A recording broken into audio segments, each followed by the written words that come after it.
Welcome in, folks, here on the Believe in FCS Football podcast, part of the Believe Podcast Network. I am Joe DeLeone, joined by Sean Anderson, my former teammate, former roommate at the University of Rhode Island. Sean, how are you doing today? Did you like me not doing the count-in because you decided to mock me? Oh, are we on? Is that what it is? Yeah, we're on because you started to you mock didn't give me for the count-in, so I didn't know if we were actually on or not because I didn't get the 3, 2, 1. Well, you counted us. You technically counted us in. Are there more intruders coming into your room? No, no one's in my room. Just things are falling. Is there an earthquake in Virginia? No, there are just noises around me. Okay. I don't know. It's the ghost. It's paranormal. I did not like anything that just happened in the last 20 seconds, especially not not giving me the count in. You counted us in. It doesn't. You already did it when you were mocking. No, me. I didn't. So then I was like, that doesn't count. You mocked me and did 3, 2, 1. So okay. Let's get to the water cooler. Does that mean we're going to start the water cooler right now? No, because we have things to do and things to talk about. Yeah. So you see how much sense that makes. Yeah, it makes a lot of sense. So today's episode, guys, we're going to be talking about the nonsense that happened with two top teams. Their constant reshuffling at the top 5 of the FCS, even the top 10 of the FCS, specifically talking about Eastern Washington and South Dakota State. We're going to take a broader look at who we think deserves to be number 1, as well as recapping that Weber State-Eastern Washington game. We're also going to touch on Rhode Island because we kind of have to. If we don't, then we would just be doing a bad job if we weren't. So we're going to get to that. Before we do this, Sean, can you just tell our listeners about BetOnline? Oh, can I do? You know what? No, you did preview me into that correctly. So yes, I can tell them about that. I did do it correctly. Decent week. Went up to Lambeau, put all my money on the Packers. And guess what I did? I won. And even though Washington lost, I'm sitting there thinking, man, still won some money. Sitting here eating a bunch of tube meat, drinking a bunch of beer, winning money, betting against the home team. That's right, home team for me, not where I was at. We're back and better than ever at BetOnline, a new web interface. Can I cut you off for a second? You love picking against the team that you're supposed to be rooting for. That's all I have to say. We're gonna address that on the second episode this week. The emotional hedge is a great thing in sports, and I know a lot of our listeners understand that. You bet against your team. If Rhode they lose, Island you win money. You still picked Rhode Island. I didn't want them to. Do you think I wanted them to? And you beat me this week. You would have tied me this week if you. No. You still would have beat me this week, but you still beat me with that pick included. You went 9 for 10, by the way. Howdly doodly! Of course I did because I am. You should I'm feel good about best. it because you I'm picked the best. Villanova. You dick. You should continue the read. No. You shouldn't be celebrating that. You shouldn't be celebrating that because you picked against your team, your school, your alma mater. You picked against them. We jinx everybody that we pick. We jinx everybody that we pick. You are just a bad. Hey, maybe don't lose 44-0. How about that? Damn, you're going in hot. What am I supposed to say? I mean, what is that? Not wrong. I mean, come on. You're not wrong. How many 84-7 things did we hear? Comments did we have? Oh, you're from what school? What? Yeah, Rhode Island. Oh, I remember. Oh, yeah. 84. Yeah, I was at that game. Oh, yeah. Yeah, I know. You threw a streamer at me. All right, go ahead. Yeah. How's that feel? You know that we understand how these things go better than anybody. Am I doing a read still? BetOnline. Yes, you're doing a read. The world's longest BetOnline read. I didn't cut me off. Sorry. You think that was my choice? Oh, thank you. Okay. BetOnline is back and better than ever with a new web interface for the start of basketball season and more props, odds, and lines than ever before. BetOnline remains your number 1 spot for all the basketball and football action this season. Can you tell it's a new read they sent over? Head to the new updated desktop or mobile website to sign up today and receive your 50% welcome bonus on your first deposit. Just use our promo code BLEAV50. That's BLEAV50 to receive your bonus. That's something I added myself to all the listeners out there to make it easy for them to understand and use the code. They don't spell out Believe 50. That's something that I do because I care about you and you getting your bets in and you winning some money. From basketball, football, baseball, postseason, NHL, boxing, and UFC, right to your favorite Vegas casino games, don't wait to take advantage of all the amazing offers available for the 2021 season. BetOnline is the fastest and easiest way to bet all your favorite sports. BetOnline, where the game starts. Nice. I almost said sports. I'll give Alex a pass for the read not being entirely updated because he's doing some acting stuff this week. He's on. Did you know he's an actor, and so he's doing some. I forget, he explained it to me, but I'm definitely gonna. Well, let's start with the charity stripe, guys. Alex is a part of the charity stripe. Oh, he does the TikToks with them all, also. I don't think he does, but he does like choreographing type stuff for like sports scenes or something like that. He was telling me, yeah, he kind of is like an extra. There's a fantastic SNL skit about that. I think I might have sent you that. If you didn't, I would like you to send me that after. That's great. By the way, before we get into the water cooler, Sean, I have to say that there is now this reoccurring bit from our listeners that you're not aware of. They keep sending me links to ring lights. I hope you know that. Can you please buy some better lighting? It's $10. I have had multiple $10 ring lights sent to my inbox. Can I buy you one, please? If I bought you one, would you use it? A ring light? No. I'm just going to get a lamp. The lamp ring lights stink. Lighting. It just because you don't want to be a TikToker, you don't want to look like an influencer. That's the only reason why. What am I getting, Midwesterner Joe here? Is that what I'm getting? I'll explain my ring light theory, Joe. I'm going to need you to add what I'm sending you now into the potential hack of the week candidates. For the first time ever, somebody reached out to me personally instead of Joe, unless this guy reached out to Joe as well. But at least take a look at it and see if that should be a candidate. I didn't want to leave him off because he did not respond to your tweet. Ring lights stink. Ring lights are awful. I don't do makeup. I don't need a mirror in front of me all the time. I think that's how they operate. You get a mirror and you get a light around it. I mean, that's what I've seen from, I got two sisters. They have the lights and they got the mirror and they do it that way. So I don't feel the need to get a ring light.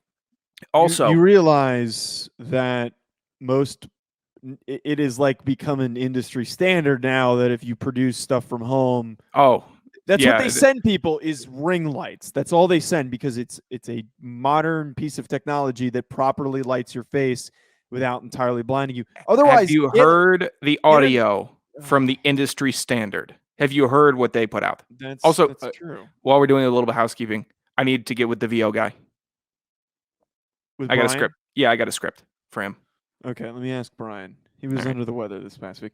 We're off the rails already. We're 7 minutes. What are we talking about? Ring lights? Yeah, I'm not water getting cooler. Water cooler. We're gonna get to the damn water cooler. I'm tired of listening to you bitch about ring lights. Oh, okay. Guys, you want to get spicy today on the show, please, our listeners, Sean's DMs are send them all. Send them all to Joe. Stop sending me the links to the ring lights. Send the links. Make him buy me one. How about that? Make him buy me one. No, send them to Sean until he buys a ring light. That's what we're gonna do here. I gotta buy a mask.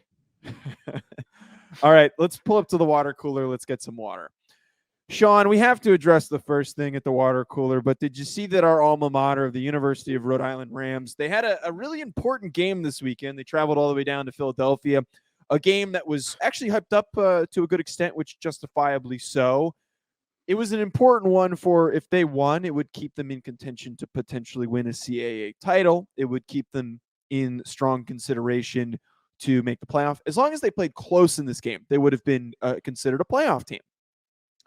Yet the University of Rhode Island decided to travel all the way down to Philadelphia, not with the Patriots playing this time, let that be known, and lose 44-0. 44-0. They lost to Villanova. And Villanova is a good team. They're not 44-0 better than a ranked team. So what does it say about Rhode Island? I have a theory. They all went to Pat's cheesesteaks the night before and got a bunch of diarrhea and couldn't play properly. Get that bit.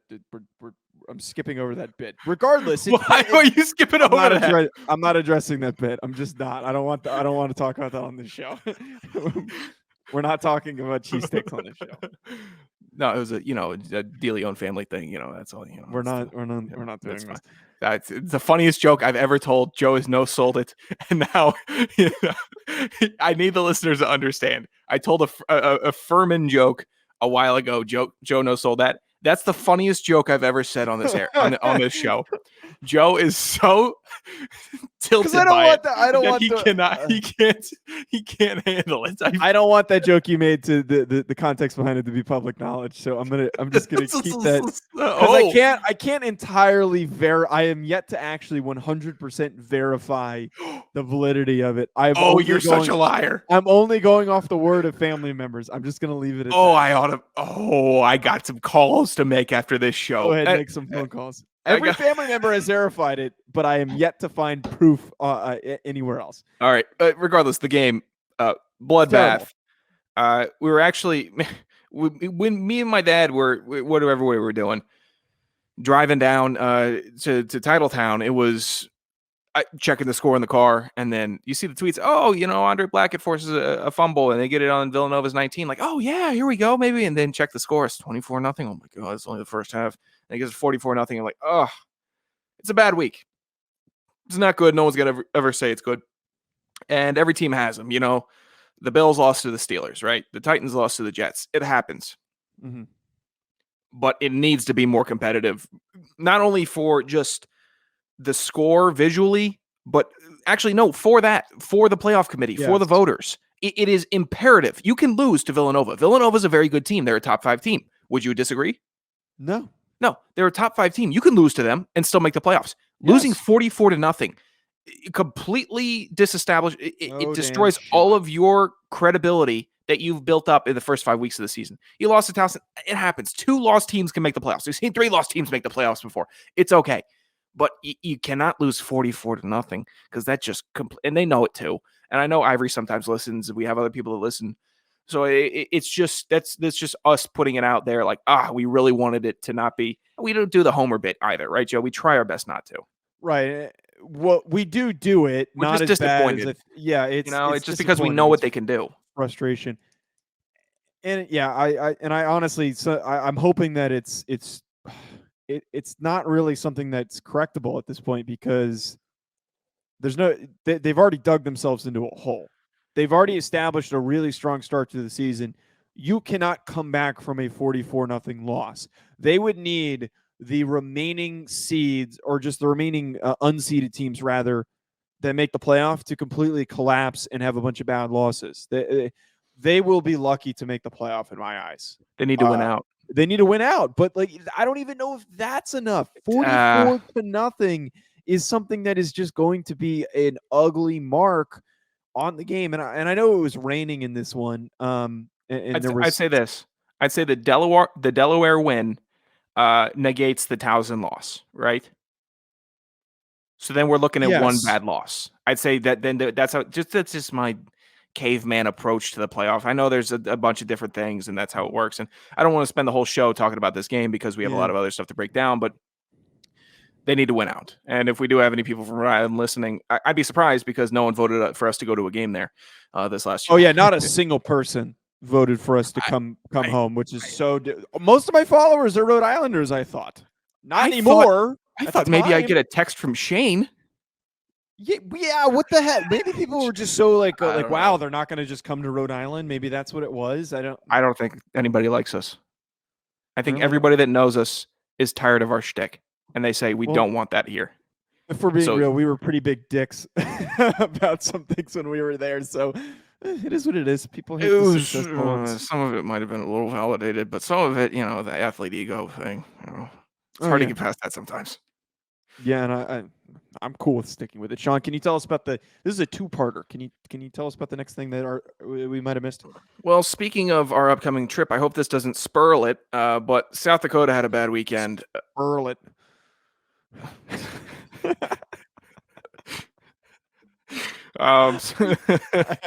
You stink on ice. South Dakota loses to Illinois State 20-14. You try to give me the giggles and lambast this show every single week, and I do my best not to let you. Then South Dakota State loses to UNI 26-17. Formidable opponents, not bad losses. Rhode Island loses in either of these games. I'm okay with it. It's not a terrible look, but for the state, you're sitting there like, South Dakota was playing pretty good. And South Dakota State thinking, oh, here we go. Jackrabbits, going to see him. Ready to see it, all juiced up. And now it's like, oh, all right, UNI just decided to step up for whatever reason and start scoring above 20 points. Whatever the meetings are where UNI says we're not going to score more than 20 points every week unless we're playing a top 10 team in the nation, I'd love to be a part of it to see what they're doing. I would love to be a part of it to see, hey, how'd you get over 20 points this week against a better opponent? What was it? What was it? And how can we replicate this? If I was the AD, I would be livid seeing them score 26 points. I don't care about the win. Scoring that many points against any team after seeing their what they do, frustrating. Yeah, the irrigation in South Dakota must have been messed up last week, which led to this loss. Something in the water. Guys are apparently down.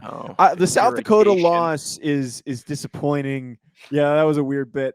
Get your taters ready. Whatever. See, I titled the episode that. I did. I was mad about it. I couldn't believe it. Regardless, the South Dakota loss, I'm less upset about. It's a game where I think we just assumed that they were going to win because Illinois State's been okay this year, but good enough to spoil some things, and they did exactly that against the South Dakota team that was surging, that we had high hopes for. But South Dakota State, on the other hand, they had that loss to SIU. I can't believe that they lost to UNI also, man. I thought that they were going to finish out the season strong and maybe be good enough to be seeded because their one loss was against one of the best teams in the country. But no, I think that kills it a little bit for me. They're still going to make the playoff, as long as they're going to win out. But you need 2 losses last year, I thought, right? Going into the playoffs, or did they only have one? I don't want to say definitively if they did or not. Sean, did you happen to see the brutalization of the Blue Hose, our friends at Presbyterian? Yet again, these guys just don't want to play when they go out there against these. You know what it is? FCS teams. It's the Savannah Bananas. That's what it is. They're trying to play a different game, and everyone else is playing football. That's what it is. The Savannah Bananas can beat up on whatever other quadruple A, 18U team that they want to play. Whenever it's time to play real ball, we're going to see how it really goes with their crazy overtime rules and all that. That's what we're getting for Presbyterian, and it's entertaining. I'm sure, going for it on every 4th down, not punting, having that crazy ass coach. It's fine.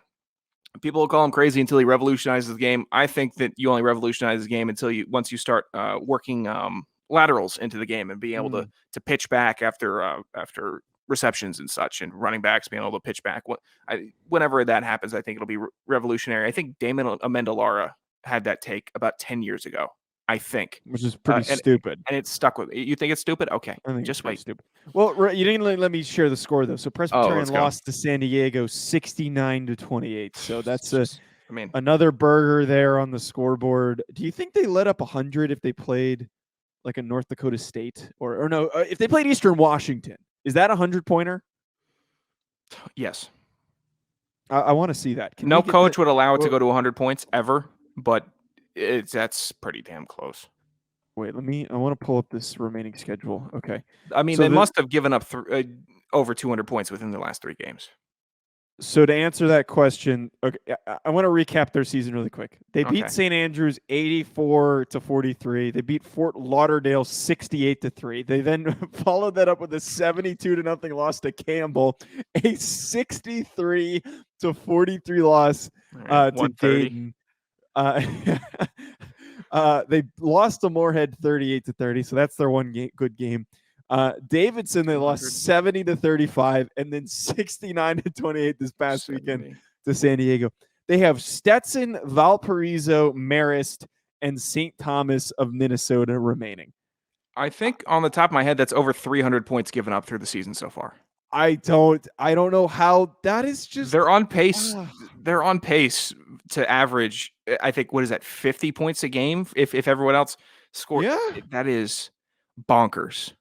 I love how important things happen in FCS football, but we still take the time to talk about Presbyterian giving up 69 points. So frustrating. Sean, these last 2 things are really important. So I'm going to lead in on these just to hit to them. So what does that mean?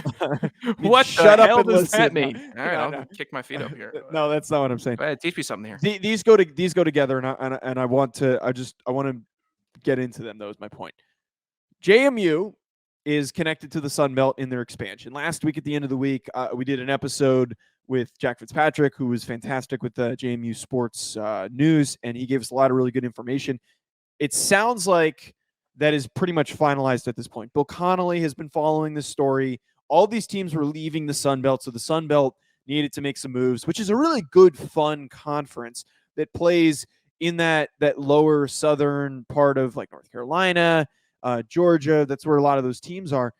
And JMU is the team justifiably that has been linked to be a replacement school. And I thought that this was a perfect fit. They get to play against some other former FCS schools that have been successful at the FBS level, App State, Coastal Carolina. I'm very happy about this one, Sean. I think that this is exciting. It is always going to be promising to see FCS programs move up. It's disappointing on our end to no longer to be able to cover James Madison. But here is what is basically sounds like a lock for them to move to the Sun Belt. Yeah, it's not a terrible conference to be in. I mean, Coastal Carolina, obviously, last couple of years been ranked nationally. Louisiana, Raging Cajun has been ranked nationally. I think last year they might have peaked at like 21. I think. Regardless, like that. It's a good conference. It's competitive, and they can go in there and immediately be competitive, and then they'll have more scholarships available to be able to do this and that. It's fine with me. People have been asking for it and clamoring for it here in Virginia for a while. Maybe this will satiate them. Maybe it won't. Maybe it'll get them. I don't know. I mean, it's not a lateral move by any means. We just know what the CAA brings to a team in a conference. But if the time has come, the time has come. They got a big stadium, big fans, big fan base, send players to the NFL. It makes sense. It just does. They have an infrastructure that's built well. So when you have that, why not expand and, get a little more money? And we knew that they were on this trajectory. They were always a good program, but then like the last decade, there was a fat emphasis on build the hell out of the stadium, upgrade the facilities. We're going to pour everything into this. And it's a perfect school for it because at the FCS level, as we know, fans are not always that committed. Like, okay, so here's an example. When I first got out here, I was talking to somebody to Los Angeles, talking to somebody who went to Furman. And I was like, oh, you guys have a really good football program. And their response is like, we do. And so there are programs where people don't really follow the football teams, even though they're good. But James Madison has that rabid fan base like Coastal Carolina, like App State. So I think it's a perfect fit. So the wake of this conference realignment has really screwed Conference USA because all these Conference USA teams are just leaving. And Conference USA has always been the worst conference in FBS, and it's frankly, I think worse than some FCS. I think if you put like the Missouri Valley Football Conference against the Conference USA, I think that they win in a head-to-head tournament if you had to do something like that. I don't think it's a hot take. You look at the remaining teams. You look at the remaining teams right now. It really would not take much for that to happen. It's a pretty hot take there. But right now, CUSA is in desperation mode where they're probably just going to offer anybody that's willing to come. They're trying to get Liberty, which probably won't happen. It seems like Liberty's trying to actually get a good offer. Are they going to get Death then? They're going to get what? Patrick Henry quote. It took me a second. I don't. Can we end the show? Can I just? I need to go sit down. That was bad. That was. That's I'm gonna silence. take a deep breath. That's silence speaking volumes right now. I'm gonna take a deep breath, and we're gonna continue. They tried to get Liberty. Apparently, they might get UConn and UMass, which speaks to the level of disparity and the desperation that this conference has. But there were some FCS names I saw thrown out there, and I'm probably missing some because I was scouring for it, and there's so many freaking different names that it's hard to keep track of which ones are the most relevant. The two that I remember seeing the most recently, I think I saw Sam Houston mentioned in there. Missouri State, which makes sense because of Bo Pelini, who was previously the Louisville head coach. You can see that transition. It makes sense. But the one that pissed me off, and even the athletic director of this school made it public that they're going to make a push for it, is that Tarleton State was thrown into the conversation. And this to me was like, okay, this is a bunch of crap. Because this is exactly what we talked about last week. That the teams with the athletic directors that have the relationships established are always going to get the leg up in these situations. And I am thankful, and I honestly think that a school like North Dakota State or like Eastern Washington or a South Dakota State that's a good football program wouldn't stoop to the level of Conference USA, that they'd be willing to join it and they'd rather just wait. But Tarleton getting the FBS invite already, it doesn't sit well with me. They would have been in the FCS longer than we've been doing, or shorter than we've been doing this show. Mm-hmm. Yeah, that's I don't like that one bit. What dues have they paid? Are they good? They're not good. No, I don't. They're not a ranked team. What are I they doing in CUSA? I haven't heard a damn peep about Tarleton State the entire season. I check every score. I have not seen one Tarleton fat player stat line that has been close to being on Fat Stats. They are currently only beating sub FCS schools. They don't even have a full FCS schedule. And they are being considered an FBS program. Again, it is simply based on the connection. And honestly, go ahead, Conference USA. There's a reason why your conference is a joke. Go for it. I'm not trying to diss Tarleton. I'm not trying to diss them. Oh, okay. Go ahead. Go ahead, diss them. They stink. They came up from D2, and now somehow they're just going to say, "Oh, we're too good for FBS or FCS." Oh, no, actually, Joe, I'm tripping because they beat South Dakota State last year in the finals, so they can go up, right? Oh no, wait, no, but they lost in the first round of the playoffs, right? Oh wait, no, did they not make the playoffs? They didn't make it. Is that what I'm getting word? Oh, they didn't make the playoff, but how would that happen? You know, wouldn't going up to single? You know, no. Oh no, they stink. Oh, it's a dumpster fire. Oh, and now they're going to. How desperate could CUSA be if that's really the case?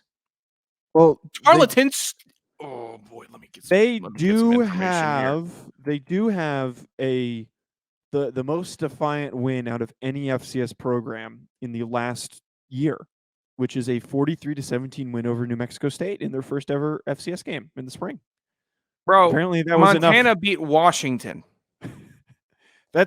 No, man. That New Mexico State win is a big deal. You got to take that seriously. Are you doing a bit? You're doing a bit. Of course you're doing. I couldn't see your face because I'm doing some reading here. Because you're in the dark, dude.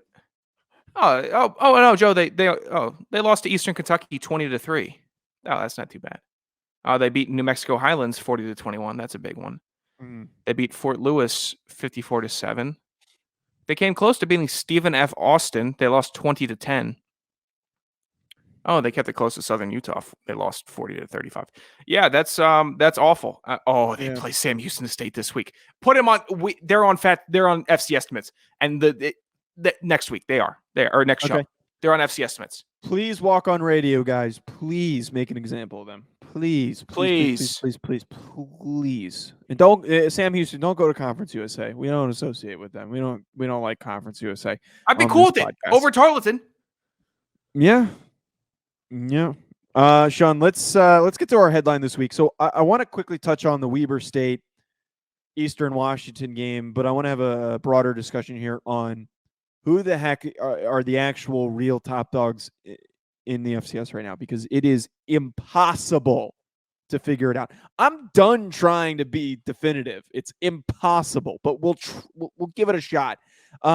This Weber State Eastern Washington game, though, Weber State wins 35-34. And the most glaring stat line, I don't need to read a single other stat line from any other player. Eric Berrier somehow got bottled up. 19 for 39, 245 yards, 2 touchdowns, and 1 interception. He also rushes for 85 yards and a touchdown. And the only reason why that they lost, because Eric Berrier put the team on his back. He had no open receivers. He was trying to do everything. He had nobody to get the ball to. They couldn't run the ball. Everything was locked down. Credit to Weber State, who continues to frustrate the living hell out of me, because every time I try to tell them that they are done, they decide to say, no, we are not. But they lost. If you didn't see this, folks, they were down by 2 scores. They come back. A bunch of great plays happen. Eric Berrier is back to Eric Berrier things.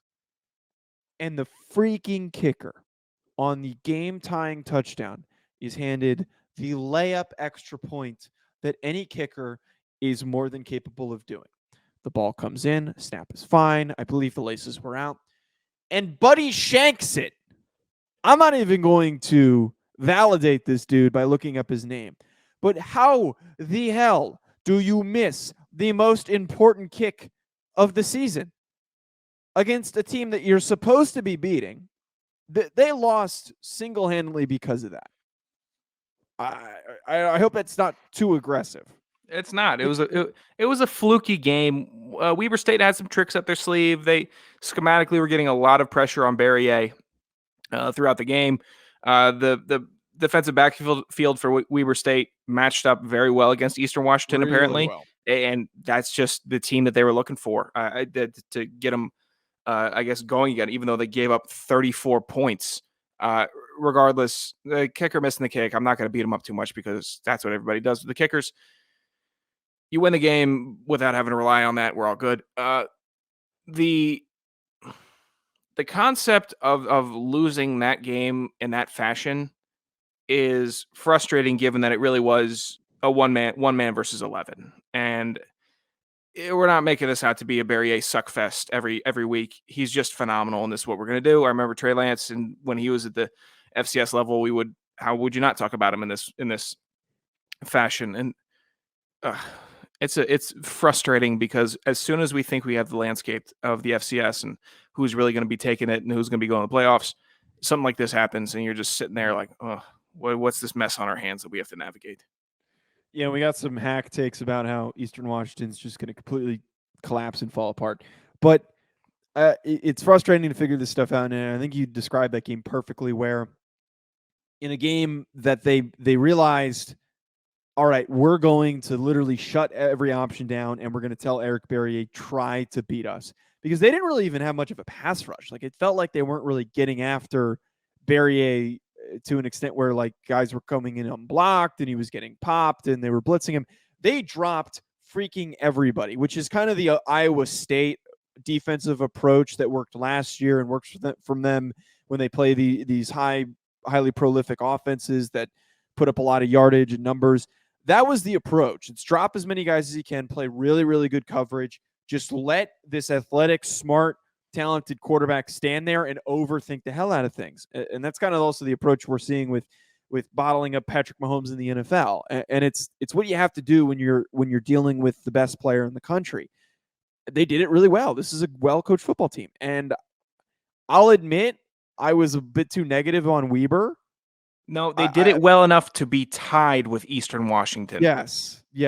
That's actually a good point. They did it well enough to get to tie. All right. Yes. So if we're talking about credit and what's due, a fluke kick away, we're in overtime, and I think we can guess who would have won that game. Oh, Eastern Washington would have. They have the stamina to completely outplay them in overtime. I'm immediately picking Eastern Washington. It shows to me, and I know you got a point just cooked up, but it shows to me Barrier was able to take the team from the clutches of defeat, rally them up, tie the game, get them to overtime, but it didn't happen. It just didn't happen, and now it's going to be a loss in their column no matter what.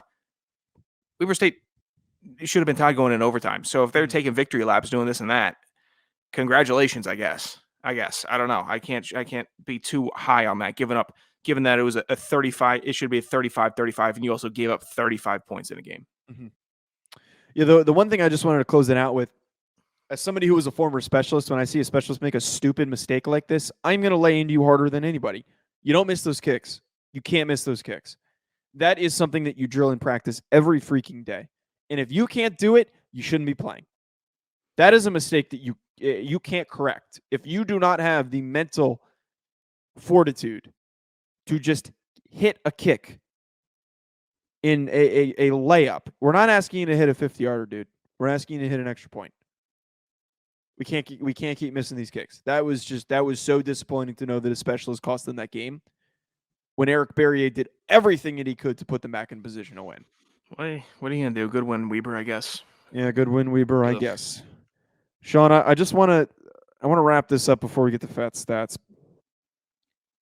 Who do we actually believe deserves to be considered a top team? Princeton. Shut the hell up. 6-0 or whatever. Shut the hell up. In all seriousness, though, this is now becoming very tricky to really figure out because we're getting these teams that have one loss that are starting to creep their way in. Kennesaw's coming all the way back. UT Martin, you see them creeping in. Jackson State 6-1. Montana State's looking really, really good.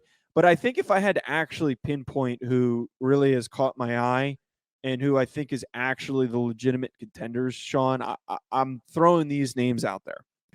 Sam Houston State, though, who for whatever reason keeps getting bashed despite them playing really strong so far. North Dakota State, another team that for some reason people continue to say is not a valid top team.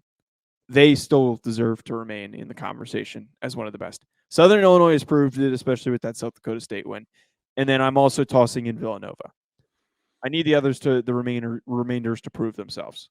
They're not far off, but I need them to prove themselves. I think Eastern Washington's proved themselves. I think they have as a true contender. That's who else I'll throw in there. They just have the best player in the country. So with that, but what if when they face in the playoff North Dakota State, who has a really good defense and a really well coached defense, that is going to do this, is going to look up that Weber State film and do exactly what they did. They're not going to win that football game. I beg to differ. I think both teams can learn from that situation. We forget that Eastern Washington can also learn from how they gave up 35 points to Weber, and then also how they were bottled up to only 35 points. It's a big number. Yeah. I don't know. 35. You scored 35 points in a playoff game. You scored 28 points in a playoff game. I'd be content with that. I'd be content with that if I was any team. So, look, I definitely would have to include Eastern Washington into the true contenders list. I know they got the top four all solidified, but that's what I got. I think some of these other teams too will prove themselves a little bit more, and it's crazy to say at week 8. It's really tough to pinpoint, but I know that everyone loves to just assume that North Dakota State and Sam Houston, despite them being undefeated, and people want to claim that they had a soft schedule. I don't think that's really true. I don't think it's very fair to assume that they're not that good. They both have good defenses. They're both strong teams. So we need to give them the credit where it's due. I'm all in on both those squads. And Villanova really proved to me, too, this past weekend for beating up on our Rams that they might be the best team in the CAA this year. It's possible. It's definitely possible. They also beat JMU. So you look at it, you're like, oh, all right. Right. Pretty good series of wins they just had. They're going to win out. I think that they're going to win out. So that then crowns them the top team in the CAA. We'll keep updating and sharing our thoughts on that stuff as the season goes on and we get closer to playoff time. But Sean, can you share with us some fat stat? What the hell is this first fat stat that you put up? What the hell is that? Read it. I cannot believe that you are hating on this list. It's a shorter list as you had asked for. That first one is terrible. Just read it. Incarnate Words, Cameron Ward. Incarnate Ward's Ward. 39 for 59. 455 yards passing. That's great. Step on me whenever you can. 2 touchdowns passing and 3 interceptions. He obviously is the entire offense. And that's pretty fat for me. You throw the ball 60 times, 4.5, and then 2 touchdowns, 3 picks. That's the guy. That's a pretty fat stat. That's just a stat that lets me know this is all they have. Next on the list. What's your big beef with that, Joe? The 3 picks and only 2 touchdowns. I don't like that ratio. That's a fat number of picks. Next on the list, Sacred Heart running back Malik Grant, 34 rush attempts, 186 yards, and 2 touchdowns. Issues? No. Oh, okay, good. Jackson State wide receiver Malachi Weidemann, next on the list. 9 catches, 169 yards, 4 touchdowns. You okay over there? Or can I do my segment? You can do your segment. I can't hype him up. God. I'm reading, so I can't see your face. So you're just making noises. It's just I'm looking at the doc. Yeah, I'm hearing. Oh, I'm like, okay. You should be doing more of a Rick Ross. Go ahead, continue. Next on the list here, Stephen F. Austin, wide receiver. Xavier Gibson, I think, is his second time on our fat stats list this year. Congratulations. Yeah, his name looks familiar. 8 catches, 208 yards, 2 touchdowns. You get over 200 yards receiving, you're going to get some consideration for this list. And finally, let's wrap it up here. Central Arkansas, they faced Lamar this last week. Let's all remember this. They faced Lamar. Running back Darius Hale, 22 rushes, 253 yards, 4 touchdowns. We've had people ask why pick against Lamar. It's because they do stuff like this. 22 rushes, 253 yards, 4 touchdowns. That's got to be the winner. It's got to be the winner. People say that Lamar's not a running back, but Darius Hale definitely is with that stat line. Okay. That's all right. Certified FCS hack of the week. We've got some good candidates this week. So Sean had a DM sent to him from Dan, my man. Eastern Washington is washed. Hot take for the show. Eastern Washington will get shut out at Portland State on November 20th. So, wait, wasn't Portland State the team that Chris Hammond did that bit? I don't know why they're affiliated with all the hack, but I like it. Like what? Also, I had to take a literal breather from your Lamar joke there. It was a good joke. It was creative. You've never said anything that creative on this show ever. Oh my God! You've never said anything that creative ever. Check the tapes. I'll go that far. For some, Portland State is getting the Bill Hader, Dan Cortez treatment right now. That's what he's getting. that's what they're getting. For whatever reason, that's the team that the listeners have locked onto as, if we say Portland State, maybe we'll get mentioned. You probably will. You probably will. It's just so random. It's like stupid. It's funny when you do the UConn bit for FBS because they're a dumpster fire and those kids don't even want to be playing right now. But where did Sac State even come from? I just don't understand where that reference became. I don't know. Portland State's just it's just all right. If that's what we're going to use as our comedic fodder, so be it. Good work, Dan, my man. That is not the winner, though. No, it is not. So I've determined that, and we leaned into the issues, and we spoke on the Rhode Island loss. Everyone this week decided to do the same bit. So we've got a couple hacks, and we might be missing some because there were so many people that did the same freaking bit. So everyone who did the bit about Rhode Island, you're considered to be a hack this week. So the 3 ones that stood out to us the most. Colin Sutrick, surprise, surprise. You will be able to make an omelet with all the goose eggs that you or I will continue to receive. Does it mean lay? Goose eggs, omelet with all the goose eggs that you receive? Shouldn't he mean lay, not receive? Bad bit. Bad joke. Bad boo. Hack. 8 cab for cutie on Twitter. I think that's still his handle or his name on Twitter. He made Tyler Cheek. You can call him by his name in case you I didn't know if he wanted to go by an alias or not, but that was previously his name on Twitter. Fun fact: Joe thought Tyler Cheek was in middle school, and didn't think he was. He didn't think that he was an adult a couple years ago when he was been. I just want to make that known. Just for everybody out there. Tyler Cheek, a dick. Great listener of the show. P1, very helpful, very supportive. Joe thought that you were like an 8th grader when you first started listening. You're a dick. Why did you have to do that? Why did you have to air me? What did I do to deserve that? You stepped over fat stats. I'm going to remember something dumb that you've said. 1,000 things. Go ahead. I'm shameless, brother. There's got to be something. He actually called me a couple times. I actually said, I think he's older than that. And Joe actually was adamant about saying, I don't think so. Stop it. He couldn't tell that he was a grown man.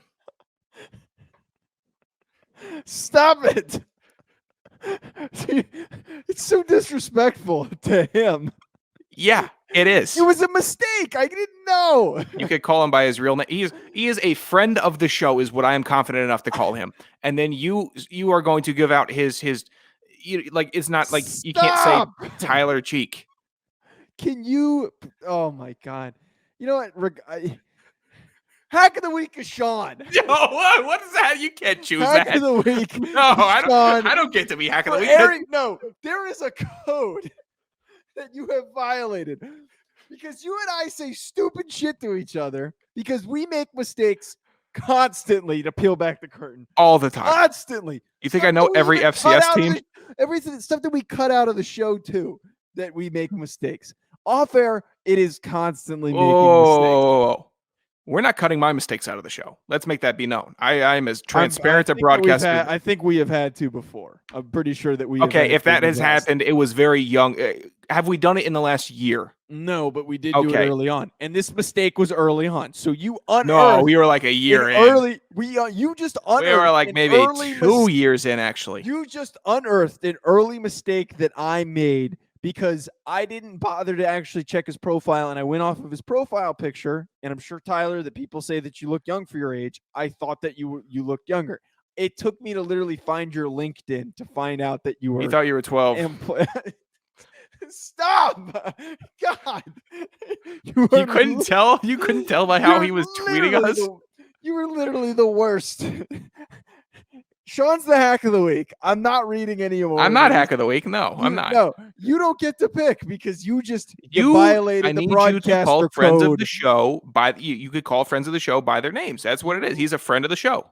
You violated the code of being a broadcast partner. That when one of us makes a mistake and it's off air, we don't address it on the show. You told your first girlfriend about me pooping my pants in a dining hall without permission. So you want to talk about breaking down the friendship barriers. I don't want to hear it. That's not something that leaves the bros. And then for some reason I'm hearing about, oh yeah, she was laughing at that story. I'm like, oh, I guess that's public knowledge for her to be told before I even said it on a show. That was a mistake. That was a mistake. That was a mistake. And I owned up to that mistake. Well, now you have the chance to own up. You've also just owned up to your Tyler Cheek mistake. Fine. God, I hate you so much. We're almost at 50 minutes. Jesus Christ. All right. Well, his take was he made a take a couple weeks ago that Rhode Island is only winning 2 of their last 5 games, and he claimed that it is heating up. And then we had Dustin Helton and Jamie Williams, who've been very nice to me the past week. I spoke to both of them in the DMs, and they're both very, very friendly and had some good conversations. But we get Jamie coming in here. This is the worst one of them all, in my opinion. Rhode Island football is good, is his obnoxious take. And then Dustin Helton said, oh, I was going to do that one. So thanks, guys. Oh, thanks. double hack. Yeah, double hack there. The double team. These guys, bad bit. I'm still pissed at you. I'm still really pissed at you. I had a good thing with this setup that I had with the hack Rhode Island takes, and I'm posting a poll tomorrow, and everyone is going to decide if you're the hack of the week or not. No. Forget the poll. I'm sure they will be. I'm sure they will choose that. Forget the poll. I started the hack thing, so we could. Okay, go ahead. Forget the poll. Our listeners have been consistent after we publish episodes that they either DM us or they tag us in tweets by saying something that they thought of the show. So today's assignment for everybody who listened: if you agree with me that Sean should be the hack of the week, please tag both of us and say along the lines of, yes, Sean should be this week's hack of the week. And if you think that in my actions in the last 5 minutes have been justified, why don't you tag us and say that too? Because I think I know one person that will. You don't get the benefit of the doubt. What one person will? Probably Tyler Cheek. Oh, I thought you were going to say Colin. Colin doesn't like me, so Colin's going to do that anyways. I can't wait for the post-show meeting. I can't wait. The level of disdain. This show started out as a 20-minute twice a week to this is now 50 minutes of shouting. Hitting our stride. And talking about poop. That was a one-liner. We didn't have a conversation about it. All right, we need to end this. I'm sorry, everyone, for who had to listen to this crap. It's a pretty good show, I thought. We're praying for you, as always. Subscribe, rate. If you're not tired of us in our endless line of just terrible bits. If you like that we're total idiots and meatheads, though, give us a positive 5-star review. Thanks for listening. At Joe DeLeone, at Sanderson Radio. Don't follow us. You probably don't want to. Goodbye.